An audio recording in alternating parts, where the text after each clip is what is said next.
नमस्कार, हमारा नाम है समरीन और आपने देखना शुरू कर दिया है।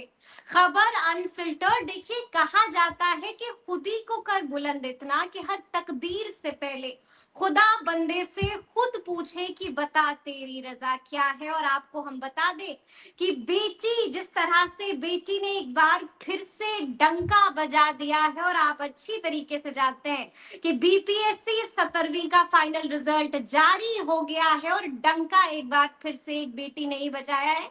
और जिस तरह से इन्होंने मेहनत की है, जाहिर सी बात है कि भगवान ने भी इनसे पूछा होगा कि अब आप ही बताइए कि आपकी रजा क्या है। टॉप किया है श्रद्धा पांडे ने। तो आइए फिर बिना देरी के सीधी बातचीत, बिल्कुल अनफिल्टर्ड बातचीत श्रद्धा पांडे से करते हैं। सबसे पहले बहुत बहुत शुक्रिया बातचीत के लिए श्रद्धा। Thank you so much, ma'am. Thank you so much for having me here. सबसे पहले तो आप मुझे ये बताइए कि जब कोई कह रहा है बीपीएससी टॉपर, जब कोई कह रहा है रैंक 1 होल्डर, तो कैसा लग रहा है श्रद्धा? फील क्या हो रहा है? मैम, जैसे हम करना स्टार्ट करते हैं तो हमारा बस ये गोल होता है कि लिस्ट में हमारा नाम आ जाए या ये पोस्ट मिल जाए, पर रैंक 1 आ जाएगा ये मैंने कभी सोचा नहीं था। तो बहुत ही अच्छा फील हो रहा है। और जब से रिजल्ट आया है तब से लोगों से बातचीत करके, उनको फ़ोन कॉल्स मैसेजेस सब कुछ देख के बहुत अच्छा फील हो रहा है। बहुत अच्छा फील हो रहा है। और आपने बताया आपने एक्सपेक्ट नहीं किया था। यस मैम, लिस्ट में नाम आएगा ये एक्सपेक्ट किया था, बट रैंक 1 आ हाँ हाँ, जाएगी इसकी बिल्कुल एक्सपेक्टेशन नहीं थी। इसकी बिल्कुल भी एक्सपेक्टेशन नहीं थी। तो रिजल्ट किसने देखा आपका? सबसे पहले ये खबर आपको किसने बताई? मैम, मेरे एक फ्रेंड हैं, उन्होंने ही मेरा रिज़ल्ट देख के, क्योंकि जब प्रेस कॉन्फ्रेंस हो रहा था, तो उन्होंने बताया कि तुम्हारा हो गया है और तुम्हारा रैंक 1 है। तो पर मुझे तब तक यकीन नहीं हुआ जब तक पीडीएफ में मैंने खुद अपना नाम देख नहीं लिया, रोल नंबर से उसको मिला नहीं लिया, तब तक यकीन नहीं हुआ तब इस तक बात का। विश्वास नहीं हो रहा था। तो जी। माता पिता को बताया आपने? आप माता पिता के साथ थे उस वक्त जब रिजल्ट जारी हुआ? नहीं, नहीं, माता-पिता मेरे होम टाउन में थे और उस वक़्त मैं दूसरे शहर में थी, तो इस वज़ह से उनसे अभी तक मैं मिल नहीं पाई हूँ। और मैंने घर पे कॉल किया तो पिताजी को हमारे पहले ही पता चल चुका था कि अच्छा। मेरी ही रैंक पर, तो उन्होंने खुद मुझे बधाइयाँ दी और उन्होंने खुद मुझे हाँ हाँ। बताया। और माता जी ने क्या कहा? माताजी भी बहुत खुश हैं, उनसे भी मेरी अभी तक बहुत ज़्यादा बातचीत तो नहीं हो पाई है, लेकिन जितनी भी बात हुई, मम्मी मेरी, पापा मेरे बहुत खुश हैं, घर वाले सब बहुत खुश हैं। जाहिर सी बात है, बेटी ने कमाल किया है तो खुशी तो लाजिम हो जाती है। लेकिन श्रद्धा, लोग अब आपके बारे में जानना चाह रहे हैं, तो थोड़ा सा आप अपने बारे में बताइए, थोड़ा सा अपने बचपन के बारे में, थोड़ा सा पढ़ाई के बारे में और थोड़ा सा माता पिता के भी बारे में हमें बताइए। जी मैम। मैम, मैं उत्तर प्रदेश की रहने वाली हूँ, प्रतापगढ़ ज़िले की हूँ। और मेरा होम टाउन रानीगंज में है। और मैंने अपनी स्कूलिंग स्टेट बोर्ड से की है, 10th तक मैंने स्टेट बोर्ड से किया है, उसके बाद 12th तक मैंने सीबीएसई बोर्ड से पढ़ाई की है। और उसके बाद ग्रेजुएशन मैंने ह्यूमैनिटीज़ से किया है, हिस्ट्री, इंग्लिश लिटरेचर और सोशियोलॉजी से, जिसके बाद मैंने मास्टर्स भी किया है सोशियोलॉजी से। और ग्रेजुएशन के बाद से मैंने प्रिपरेशन करना स्टार्ट किया था। सबसे पहले मैंने यूपीएससी सीएससी का एग्ज़ाम दिया था, बट उसमें मेरा प्री नहीं हुआ। उसके बाद मैं फिर स्विच किया मैंने स्टेट सिविल सर्विसेज़ पे। और उत्तर प्रदेश और बिहार दोनों के एग्ज़ाम साथ-साथ ही चल रहे थे, तो मैंने दोनों के लिए अप्लाई कर दिया था और साथ-साथ एग्ज़ाम चले और मेरा दोनों में सिलेक्शन भी हो गया। और इससे पहले यूपी का रिज़ल्ट आया था, तो उसमें भी हुआ और अभी बीपीएससी में भी हो गया है। क्या बात है। माता पिता क्या करते हैं श्रद्धा आपके? मैम, पिताजी का हमारा मेडिकल एजेंसी है और माताजी हमारी हाउसवाइफ़ हैं। हम्म। और बचपन कैसा बीता? हमेशा से आप टॉपर रही हैं कि बैक बेंचर रही हैं? मैम, मैं हमेशा से एक एवरेज स्टूडेंट रही हूँ, कभी-कभी अबव एवरेज, कभी-कभी बिलो एवरेज, क्योंकि 12th में मेरे मार्क्स थोड़े से या परसेंटेज थोड़े से कम भी हो गए थे। और उसके बाद फिर ग्रेजुएशन के बाद जब तैयारी शुरू की तो फिर से सब कुछ सँभला और अभी तो बीपीएससी में हो गया है। कमाल कर ही दिया है आपने। तो हम आपसे ये भी समझना चाहेंगे, लगातार आपके बारे में हम देख रहे हैं सोशल मीडिया पर बहुत तरह की बातें कही जा रही है। कहा ये भी जा रहा है कि श्रद्धा पांडे ने सिर्फ और सिर्फ सेल्फ स्टडी की है। किसी कोचिंग का सहारा नहीं लिया है। इस बात में कितनी सच्चाई है, क्योंकि भरोसा करना मुश्किल हो रहा है श्रद्धा। जी मैम। मैम एक्चुअली मैं 2021 में अपना ग्रेजुएशन होने के बाद मैंने एक जगह एनरोल किया था, वो भी मैंने यूपीएससी सीएससी के लिए किया था, बट वो मेरे लिए बहुत ज़्यादा हेल्पफुल नहीं था। तो मैं 2-3 सब्जेक्ट पढ़ने के बाद मैंने वो छोड़ दिया था और मैं वापस अपने होम टाउन चली गई थी, और ये यूपीएससी के लिए था। और उसके बाद मैंने बीपीएससी के लिए या यूपीपीसीएस के लिए कोई भी कोचिंग नहीं किया था, ना प्री में ना मेंस में। और मैंने सिर्फ और सिर्फ मेंस के लिए एक टेस्ट सीरीज ज्वाइन की हुई थी, वो एडुटेरिया की थी। उसके अलावा मैंने कोई भी पेड सोर्सेज का इस्तेमाल नहीं किया है। और रही बात, तो मैं अभी जिन कोचिंग्स के साथ टीचर्स के साथ दिख रही हूँ, जिनके पोस्टर्स में दिख रही हूँ, तो सिर्फ इसलिए क्योंकि मैं वहाँ पे सिलेक्शन के बाद इंटरव्यू के लिए गई थी, और मेरा कोई भी उनसे ऐसा नहीं है कि कोई पेड प्रमोशन हो रहा है या मैंने वहाँ पे कोचिंग की है, वो सिर्फ इंटरव्यू के लिए। वो सिर्फ इंटरव्यू के लिए। देखिए, तफसील से हम जानेंगे आपसे कि कौन कौन से बुक का रेफरेंस लिया है आपने, लेकिन उससे पहले मन में एक ख्याल आया श्रद्धा कि मैं आपसे पूछ लूं, अचानक से बीपीएससी करने का मन कहाँ से बना लिया? क्यों लगा कि बीपीएससी करना चाहिए? क्योंकि अभी आपने बताया आप उत्तर प्रदेश की हैं, तो फिर ऐसा क्यों लगा कि बीपीएससी करना चाहिए, बिहार में नौकरी करते हैं? ये ख्याल अचानक से कैसे कैसे आया?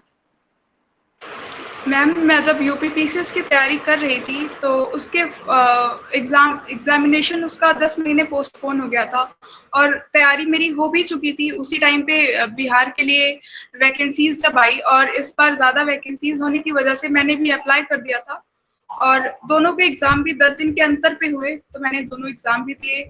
और मेरे दोनों स्टेट नेबरिंग स्टेट्स हैं, तो घर के पास भी होने की वजह से मैंने उसके लिए अप्लाई कर दिया। तो बिहार कभी आई है आप? घूमा है बिहार जी। में कभी? कुछ पसंद है वहां एग्जाम पर?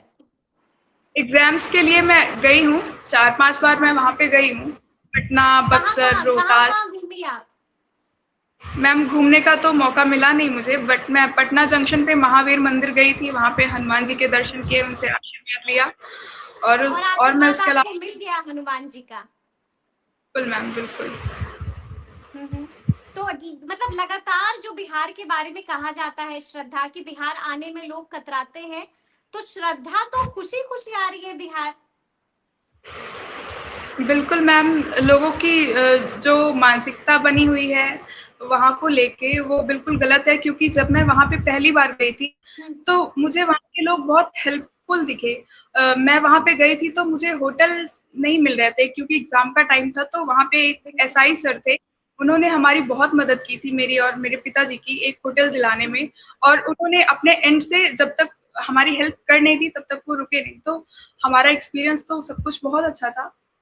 यानी कि बिहार की जो छवि बाहर में बनाई जाती है वो सरासर गलत है, बिल्कुल मैम, और ये बिल्कुल। आप आप अपने जब एक्सपीरियंस से बता जाके रही है। जी मैम, और आप जब तक कहीं जाके देखेंगे नहीं, वहाँ रहेंगे नहीं, लोगों से नहीं मिलेंगे, तब तक आपको ऐसे बाहर की सुनी-सुनाई बातों पर यकीन नहीं करना चाहिए।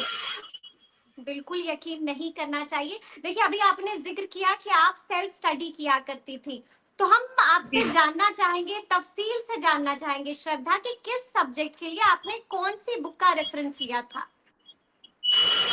मैम, जैसे कि मैं एक बुक लिस्ट है जो प्री और मेंस दोनों में काम आती है, तो पॉलिटी के लिए लक्ष्मीकांत हो गई, और हिस्ट्री के लिए स्पेक्ट्रम। और मैंने आर.एस. शर्मा और सतीश चंद्रा भी पढ़ी हुई है 2-3 बार, पर मैं प्री के टाइम पे मैंने सिर्फ लूसेंट से ही रिवीजन किया था एंशिएंट और मिडिवल हिस्ट्री के लिए। और मैंने ज्योग्राफी की एनसीईआरटी को, 11th-12th की एनसीईआरटी को अपने प्री, मेंस और इंटरव्यू तीनों में यूज़ किया है। और उसके साथ मैंने यूपीएससी की प्रिपरेशन के टाइम पे मृणाल सर के इकोनॉमी के नोट्स भी पढ़े हुए थे, और 11th क्लास की इकोनॉमी की एनसीईआरटी भी पढ़ी हुई थी। तो ये सारे सोर्सेज, प्लस जब मैंने बिहार स्पेशल एडुटेरिया की एक स्टैटिक बुक आती है, कुछ 120 पेजेस की, तो मैंने उसका यूज़ किया था। और मैंने उसी का यूज़ मैंने मेंस के टाइम पे भी किया था, जहाँ-जहाँ पे मुझे वो ज़रूरी लगा था। जैसे कोई स्वदेशी मूवमेंट हो गया, नॉन कोऑपरेशन मूवमेंट हो गया, तो उसमें से डेटा, लीडर्स के नाम वगैरह मैंने उठा के अपने नोट्स में ऐड कर लिए थे। और उसके साथ मैंने प्री के टाइम पे घटना चक्र लगभग ज्योग्राफी, साइंस और हिस्ट्री, इन सारे सब्जेक्ट्स की लगाई हुई थी। और न्यूज़पेपर डेली पढ़ा करती थी, और एडुटेरिया की ईयरली मैगज़ीन जो होती है, एग्ज़ाम के पहले आती है वो, और मैंने यूपी के लिए आई दृष्टि की मैगज़ीन भी पढ़ी थी, जो एग्ज़ाम के एक 15-20 दिन पहले आती है। क्योंकि दोनों एग्ज़ाम पास में हुए थे, तो मैंने दोनों पढ़ लिया था, तो इससे जो कुछ एक मैगज़ीन से छूटा था, मेरा दोनों में कवर हो चुका था।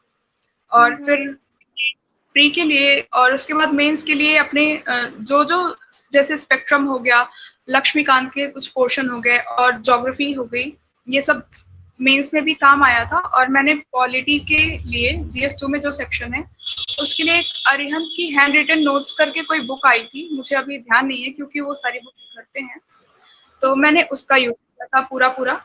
और साइंस एंड टेक के लिए मैंने शिवन सर का यूपीएससी के टाइम पे ही मैंने कोर्स लिया था एक, तो उसमें जो उनका साइंस एंड टेक का पोर्शन था, तो उसका मैंने यूज किया था। उनका जीएस3 का कोर्स था, तो साइंस एंड टेक का पोर्शन था, तो उसका यूज किया था। और हिस्ट्री जैसा कि लिमिटेड सिलेबस है, पीवाईक्यू रिपीट होते हैं, तो मैंने पीवाईक्यू को थीम बनाकर नोट्स प्रिपेयर किए थे। और जैसे कोई लीडर्स के नाम थे, महात्मा गांधी, रविंद्रनाथ टैगोर, इनका मैंने यूनिवर्सिटी के नोट्स, अलग-अलग यूनिवर्सिटी के नोट्स मैंने डाउनलोड करके उसमें से नोट्स बना लिए थे, जो कि मैं धीरे-धीरे अपने टेलीग्राम चैनल्स पर शेयर कर दिया करूँगी। और यानी आंसर कि दूसरों के लिए आप उसको शेयर कर दिया करेंगी अपनी टेलीग्राम चैनल पर, बिल्कुल मैम। और ताकि बच्चों मैंने को मदद मिल सके। मैंने जो टेस्ट सीरीज ज्वाइन की थी, उसका शेड्यूल होता था संडे और सैटरडे को, तो मैं संडे सैटरडे वो शेड्यूल फॉलो करती थी टेस्ट के लिए। और बाकी हफ्ते के 5 दिन मैं पीवाईक्यूज जितना पीछे तक मैं लगा सकी, उसको मैंने पर डे एक सेक्शन, जो कि मेरा टारगेट होता था कि मैं 1 घंटे के अंदर उसको कर लूँ, जिससे कि मेरी आंसर राइटिंग क्वालिटी के साथ साथ आंसर राइटिंग स्पीड भी अच्छी हो जाए। तो ये सारी चीज़ें मुझे हेल्प की हैं। अच्छा, प्लस मैं आपसे ये भी जानना, हाँ, एक मैं और आपसे ज़रूरी ये भी, चीज़ है, जो कि हाँ बिल्कुल, बिहार का जी। हेलो मैम, हाँ जी, सॉरी मैं सुन नहीं मैं पाई। सुन रही हूँ। नहीं, आप कुछ कह रही थी श्रद्धा। मैम एक और ज़रूरी चीज़ जो मुझे लगी, बिहार का इकोनॉमिक सर्वे और बिहार का बजट, क्योंकि वो गवर्नमेंट डेटा डॉक्यूमेंट है, और उसमें सारे डेटा होते हैं, हर सेक्टर में गवर्नमेंट किस फील्ड में क्या कर रही है, कौन सी स्कीम्स हैं, या पुराना कितना डेवलपमेंट हो चुका है, क्या टारगेट है, ये सब कुछ उसमें मेंशन होता है। तो मैंने उसके भी नोट बना लिए थे, जो कि मैं ऑनलाइन रेफरेंस के लिए वो भी शेयर कर दूंगी, जिसको हेल्प, अगर उसको देखना हो या हेल्प चाहिए हो, तो वो हो जाएगा। ये यानी सारी कि आप चीज़ें थी। नोट्स बनाती थी। एक बिल्कुल टॉपर मैम, नोट नोट्स कैसे बनाता है, ये अक्सर लोग जानना चाहते हैं कि टॉपर नोट्स कैसे बनाते हैं, कैसे बनाते हैं आप लोग नोट्स? मैम कुछ अलग होता जैसे है टॉपर्स के नोट्स में? मैम एक तो मैम सारे टॉपर्स वही करते हैं, जैसा कि मैंने भी जब मुझे नोट मेकिंग करनी थी या स्ट्रेटजी वीडियो देखनी थी, तो मैंने भी टॉपर्स के ही वीडियो देखे हैं, तो उनसे ही सीखा है कि सिलेबस और पीवाईक्यू को मिला के ये सारी चीज़ों से नोट्स बनाना। जैसे आपको अगर कहीं कोई फ्री रिसोर्सेज मिल रहे हैं या किसी कोचिंग का कोई मटेरियल नोट्स मिल रहा है, तो आप उसको बेस बना लीजिए, और उसके साथ-साथ आप पीवाईक्यू देख के, सिलेबस देख के, जैसा कि गवर्नर टॉपिक है अगर, तो गवर्नर से मैं देख लूँगी कि कितने क्वेश्चन आ चुके हैं। तो मैं उन सबको एक रफ वर्क में बना लिया करती थी, और उसके बाद फिर सारे डायमेंशंस का मैं डिटेल में नोट्स बना लेती थी। और जो केसेस रहे हैं, एग्ज़ाम्पल्स रहे हैं, डेटा वगैरह, ऐसे सब कुछ यूज़ करके, तो वो नोट्स सारी बनाया चीज़ें। करती थी। बिल्कुल। तो सबसे डिफिकल्ट सब्जेक्ट आपको कौन सा लगा, जिसने श्रद्धा को भी डरा दिया? कोई ऐसा सब्जेक्ट था जो बहुत डिफिकल्ट लगा आपको? मैम एक्चुअली एग्ज़ाम देने के पहले मुझे ये लग रहा था कि करंट अफ़ेयर्स जीएस1 में जो होता है, करंट अफ़ेयर्स का सेक्शन, क्योंकि करंट अफ़ेयर्स बहुत ज़्यादा वास्ट है, आप कवर करेंगे फिर भी कुछ कुछ छूट ही जाएगा। और ऐसा हुआ भी था। जैसे कुंभ मेला से क्वेश्चन जो आया था, वो वैसे क्वेश्चन नहीं थे कि जो हम कहीं से पढ़े हों तो उसको लिख सकें। वो था कि हमको इंडिया के कल्चर से रिलेट करके लिखना था, और रशिया यूक्रेन वॉर पे जो क्वेश्चन आए थे, वो काफ़ी पुराना हो चुका था, तो वो भी आ चुका था। तो लेकिन मैं डेली न्यूज़पेपर पढ़ा करती थी, तो और बाकी हिस्ट्री वगैरह रेफरेंस बुक्स पढ़ के वो क्वेश्चन टैकल हो गए थे। और हार्ड लगा था, बट ये है कि अगर आप डेली न्यूज़पेपर पढ़ रहे हैं, तो वो चीज़ें कहीं न कहीं आपके मन में, दिमाग में रह जाती हैं। रह जाती। इंटरव्यू कैसा गया था आपका? मैम कहीं पर ऐसा इंटरव्यू मेरा लगा कि मैं फंस मैं फंस सकती हूँ या मैं फंस गई हूँ? बिल्कुल मैम, एक्चुअली मेरा ऑप्शनल हिस्ट्री था और मेरा ग्रेजुएशन में सब्जेक्ट भी हिस्ट्री था, तो मुझसे हिस्ट्री के ही क्वेश्चन पूछे गए थे। तो जिसमें एक क्वेश्चन था कि यूएन के चार्टर में क्या प्रोविजंस हैं, जो कि मुझे उस वक्त ध्यान नहीं था। तो मैंने बताया कि सिर्फ यही बता पाई कि वर्ल्ड पीस के लिए ऐसा कुछ बताया था, और उसके बाद मैंने सॉरी बोल दिया था कि इसके अलावा मुझे और कुछ अभी ध्यान नहीं आ रहा है। यानी कि आप ये भी बता रही हैं अभ्यर्थियों को जो तैयारी करते हैं बीपीएससी की, कि अगर किसी सवाल पर आप फंसते हैं तो आप एक सॉरी बोल के निकल सकते हैं, राउंड अबाउट द बुश करने की कोई जरूरत नहीं है। बिल्कुल मैम, आपको ऑनेस्टी शो करनी है। अगर आपको कोई चीज़ नहीं पता तो आप बिल्कुल सॉरी बोलिए और बताइए कि आपको नहीं पता, और हाँ, आप आगे उस चीज़ को देखेंगे, पढ़ेंगे, उसके बारे में जानकारी रखेंगे। हम्म। अच्छा, आप कितने घंटे पढ़ती थी? 12 घंटे, 13 घंटे, 14 घंटे, कितने घंटे पढ़ाई की है श्रद्धा पांडे ने? मैम वैसे स्टडी टेबल पे 12-13 घंटे एक इंसान बैठ बैठ तो सकता है, लेकिन उसमें प्रोडक्टिव स्टडी कितनी होती थी तो वो मैटर करती है ज़्यादा। तो मैं 7-8-9 घंटे, 10 घंटे, मतलब मेरा आप टारगेट होता था स्ट्रेच। कि 8 घंटे के आसपास जो है हो जाए जी।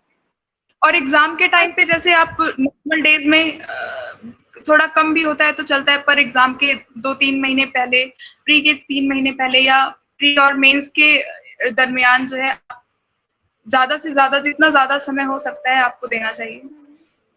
और मैं आपको सुन रही थी, आपने कहा कि बाज़ाब्ता मैं स्टॉप वॉच का इस्तेमाल करती थी। हाँ वो बिल्कुल कैसी मैम। पढ़ाई होती है? स्टॉप वॉच यूज करके कैसे पढ़ती थी आप? क्या करती थी आप? मैम जैसे आप एक स्टॉप वॉच, चाहे डिजिटल स्टॉप वॉच ले लीजिए या अपने फ़ोन में ही उसको, जब मैं पढ़ने बैठती थी तो मैं उसको चला देती थी, ऑन कर देती थी। और अगर मुझे अपनी स्टडी टेबल से उठना होता था या मैं फ़ोन चलाने लगी या कुछ ऐसा कुछ होने लगा, तो मैं उसको बीच में पॉज़ कर दिया करती थी, और जब वापस कंटिन्यू करती थी तो उसको फिर से रिज़्यूम कर दिया करती थी, जिससे कि मुझे ये पता रहे कि मैंने प्रोडक्टिव पढ़ाई कितनी की है। क्योंकि कभी-कभी होता है कि हम बैठे तो हैं, हमको लगता है कि हम 4 घंटे 5 घंटे से बैठे हैं, पर उसमें पढ़ाई हमारी 2-2.5 घंटे की हो पाती है। तो हम्म। उसके लिए मैंने उसका यूज़ किया था। कि क्या आप जी, जी। सोशल मीडिया का इस्तेमाल करती थी प्रिपरेशन के दौरान? फेसबुक का, इंस्टा का, व्हाट्सएप का, या सब कुछ बंद कर दिया था? मैम मैं व्हाट्सएप और टेलीग्राम पर तो थी, पर मैंने इंस्टा और फेसबुक 2023 में अपना अकाउंट डिलीट कर दिया था। और 2023 उसके में ही किया था? जी, जी, जी, और कैसे मैं रह चला पाए आप फेसबुक और इंस्टाग्राम के बिना? मैम रह लेते हैं जब आपको पढ़ना है, और जो चीज़ें टाइम वेस्ट करती हैं, आपके रास्ते में रुकावट बनती हैं, तो उन चीज़ों को पीछे ही छोड़ देना चाहिए। हम्म। और इसके लिए मैंने फेसबुक, इंस्टा डिलीट कर दिया था। फेसबुक, इंस्टा डिलीट कर दिया था। अच्छा, आपको मालूम है ना कि बीपीएससी 17वीं को लेकर के कितना हंगामा हुआ था? रिजल्ट भी बहुत देरी से आया। जी। आपको तो याद होगा। जी मैम, जी हमने खुद भी एग्ज़ाम जिस दिन दिया स्टेशन पर ही थी, और सुनने में आया कि वहाँ पे बापू सेंटर पे पेपर लीक हो गया है। तो बापू बहुत दुःख परीक्षा हुआ परिसर। जी। कि इतना हमने मेहनत की और ऐसा हो गया। पर उसके बाद री एग्ज़ाम हुआ और जो भी चीज़ें हुई, और रिज़ल्ट आने में भी मैम पूरा प्रोसेस कंप्लीट होने में 2.5 साल का वक़्त लग गया। काफ़ी लंबा समय होता है, और फिर भी चीज़ें हो गई। काफी लंबा समय गुजर गया, यानी कि बिल्कुल, बहुत इंतजार करना पड़ा श्रद्धा। बिल्कुल मैम। अच्छा, जो लोग आपको सुन रहे हैं श्रद्धा, उनको क्या टिप्स एंड ट्रिक्स दीजिएगा? मैम बिल्कुल, आप पीवाईक्यू ज़रूर प्रैक्टिस करें, करंट अफ़ेयर्स बिल्कुल ध्यान में रखें, डेटा, फैक्ट्स भी धीरे-धीरे रिवाइज़ करें, और आंसर राइटिंग प्रैक्टिस जो करते हैं वो बिल्कुल उसको और ज़्यादा से ज़्यादा प्रैक्टिस करें। और जिन्होंने अभी नहीं शुरू किया है, ये हमारा फ़ियर होता है कि हम आंसर कैसे लिखेंगे, परफेक्ट नहीं होगा, या किसी टॉपर का आंसर ऐसा था या किसी और का आंसर बहुत अच्छा था। तो सबने एक ना एक दिन शुरुआत ही की होती है। तो आप लोग भी उसको जल्दी से जल्दी शुरू करें, क्योंकि प्री और मेंस के बाद टाइम बहुत कम होता है, हमको सिलेबस भी कवर करना है, तो उसमें बिल्कुल। आंसर राइटिंग हो तो जाती है, लेकिन वो क्वालिटी नहीं आ पाती। इसके लिए जितनी जल्दी उसका प्रैक्टिस स्टार्ट कर सकें वो करें। और कई कई अभ्यर्थी डिप्रेस हो जाते हैं, कहते हैं अब मुझसे नहीं हो पाएगा। मुझे ये पता है आपके बारे में कि आपने तो फर्स्ट अटेम्प्ट में क्लियर किया है बीपीएससी, लेकिन कई ऐसे बच्चे होते हैं जो लगातार मेहनत कर रहे होते हैं लेकिन फिर भी उनको सफलता नहीं मिलती है, डिप्रेस हो जाते हैं, उनको क्या कहेंगी श्रद्धा? मैम बिल्कुल ऐसा फ़ेज़ आता है क्योंकि जैसा कि मुझे यूपी का भी एग्ज़ाम देना था, तो वो 10 महीने पोस्टपोन हो गया था। और फिर बीपीएससी के पहले मैंने अपने घर वालों से कहा कि मैं नहीं दे पाऊँगी क्योंकि शायद मेरी तैयारी वैसी हो नहीं पाई है, क्या ही मतलब है। पर मम्मी ने मुझे कहा कि जाओ तुम एग्ज़ाम दे के आओ, नहीं होगा तो कोई बात नहीं, अगली बार दे देना। बीपीएससी का एग्जाम देने से पहले आपने ये माता जी को कहा था? जी, तो फिर भी मम्मी ने कहा जाओ और मैं मम्मी के कहने पर आई। और हम्म। ये फ़ेज़ सबकी लाइफ़ में आता है, कभी-कभी हम भी बहुत लो फ़ील करते हैं, 1-2 दिन, 3 दिन पढ़ाई नहीं हो पाती है, पर फिर भी अपने आप को मोटिवेट करना है कि हमको क्यों करना है, हम क्यों इस प्रिपरेशन में आए और वापस से स्टडीज़ पे अपने लग जाना है, इसके लिए अपने घर वालों का सपोर्ट, अपने दोस्तों का सपोर्ट होना बहुत ज़रूरी है। बहुत जरूरी है। चलिए एक बार फिर से खूब बधाई आपको, खूब मुबारकबाद और बहुत बहुत शुक्रिया बातचीत के लिए Shraddha. Thank you so much. Thank you ma'am, thank you. Thank you.